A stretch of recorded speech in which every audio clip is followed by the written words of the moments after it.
Hello everyone. तो 2 दिन पहले भी मैंने आपको बताया था कि नीट का पेपर कैसा होगा।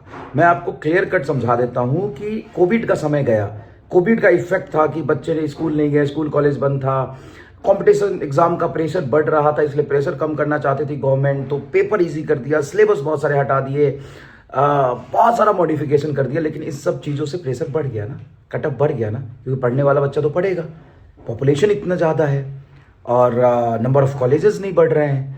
तो गलत जगह पे गलत तरीके से ये गवर्नमेंट काम कर रही थी। आपको नंबर ऑफ कॉलेजेस बढ़ाने चाहिए थे और पेपर इजी करके आप चाहते हो कि रटने वाले बच्चे आगे निकल जाए, तो बहुत सारे रट रट के और आसान पेपर में तो कट ऑफ ऐसा जाएगा ही।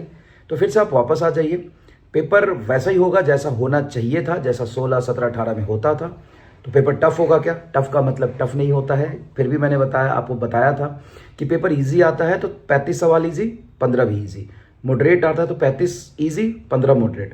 टफ आता है तो 35 इजी और 15 टफ। तो अब आपको 35 सवाल तो वैसे ही आएंगे जैसे आते थे, लेकिन 15 सवाल मॉडरेट और अच्छे लेवल के आएंगे और सिलेक्शन आपको वही दिलाएगा। तो अब वो समय गया कि आप जो एटीट्यूड में पढ़ रहे थे पिछले साल के और उससे पहले के एटीट्यूड में कि रट के फिजिक्स हो जाता था, वो नहीं होगा। कंसेप्चुअली आपको बहुत अच्छा समझना पड़ेगा और अच्छे क्वेश्चन की प्रैक्टिस करनी पड़ेगी। Thank you.